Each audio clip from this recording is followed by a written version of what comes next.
വേലിക്കകത്ത് ശങ്കരൻ അച്യുതാനന്ദന്റെ ബാല്യകാലം തന്നെ അതിജീവന സമരത്തിൻ്റെതായിരുന്നു. 4-ാം വയസ്സിൽ അമ്മ അക്കമ്മ മരിച്ചു.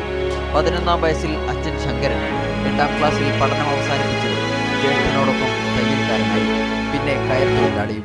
വിദ്യാഭ്യാസം നടന്നതിന് ശേഷം ജ്യേഷ്ഠൻ്റെ ഒരു ജൗളിക്കടയും 3-4 തയ്യൽ മെഷീനും വഴി ഉടുപ്പ് തുന്നിക്കൊടുക്കുകയും തുണി മുറിച്ച് കൊടുക്കുകയും ചെയ്തുകൊണ്ടുള്ള ബിസിനസ്സും ജോലിയുമായിട്ട് ആണ് പുന്നപ്ര പഞ്ചായത്തിൽ എൻ്റെ ജ്യേഷ്ഠൻ ഞങ്ങളെല്ലാം പരിപാലിച്ചു കഴിഞ്ഞു. അക്കാലത്ത് തിരുവിതാംകൂറിൽ ശക്തമായിരുന്ന ജാതീയതയും ചൂഷണങ്ങളും VS-നെയും വേട്ടയാടി. ഈ അനീതികളാണ് കുട്ടനാട്ടിലെ കർഷക തൊഴിലാളികൾക്കിടയിലേക്ക് VS-നെ എത്തിച്ചത്.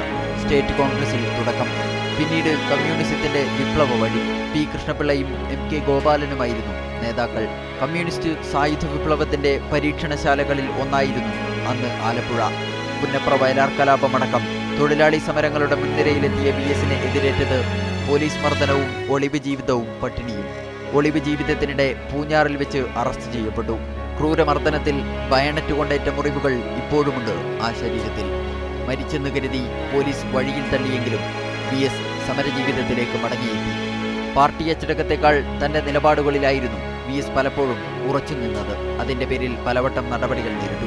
1962-ൽ ഇന്ത്യ ചൈന യുദ്ധകാലത്ത് ജയിലിൽ കഴിയുമ്പോൾ ഇന്ത്യൻ സൈനികർക്ക് രക്തദാനം നടത്തിയതിന് CPI കേന്ദ്ര കമ്മിറ്റിയിൽ നിന്ന് തരം താഴ്ത്തപ്പെട്ടു. 1964-ൽ ദേശീയ കൗൺസിലിൽ നിന്ന് ഇറങ്ങിപ്പോന്നു. CPM-ന്റെ സ്ഥാപക നേതാക്കളിൽ ഒരാളായി. CPM-നുള്ളിലും പലപ്പോഴും പാർട്ടി നിലപാടിനേക്കാൾ തന്റെ ബോധ്യങ്ങളിൽ ഉറച്ചു നിന്നു. പാർട്ടി എതിർക്കുകയും അവഗണിക്കുകയും ചെയ്ത ജനകീയ സമരമുഖങ്ങളിൽ നേരിട്ടെത്തി.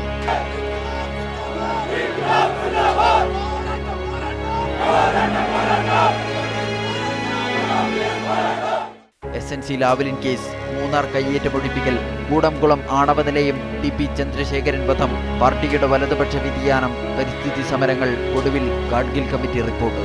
ഇവിടെയെല്ലാം VS പാർട്ടി വിരുദ്ധനായി. പലവട്ടം അച്ചടക്ക നടപടികൾ നേരിട്ടു. മറ്റു പല നേതാക്കളെയും പോലെ പാർട്ടി വിട്ടുപോകാതെ അകത്തുനിന്നായിരുന്നു VS-ന്റെ സമരം. ഈ പോരാട്ടങ്ങൾ നേതൃത്വത്തിന് സൃഷ്ടിച്ച തലവേദന ചെറുതല്ല. എങ്കിലും VS-നെതിരെ കടുത്ത നടപടികൾ സ്വീകരിക്കാൻ പാർട്ടി ഭയപ്പെട്ടു. മുഖ്യമന്ത്രിയും പ്രതിപക്ഷ നേതാവുമായിരിക്കെ സ്വീകരിച്ച നടപടികൾ പാർട്ടിക്ക് പുറത്തും ധാരാളം ശത്രുക്കളെ സൃഷ്ടിച്ചു. എതിർപ്പുകൾ വകവെക്കാതെ 90-ാം വയസ്സിലും VS പോരാട്ടം തുടരുകയാണ്.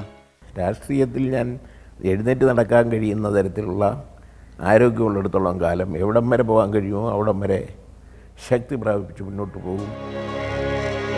മീഡിയ 1 തിരുവനന്തപുരം.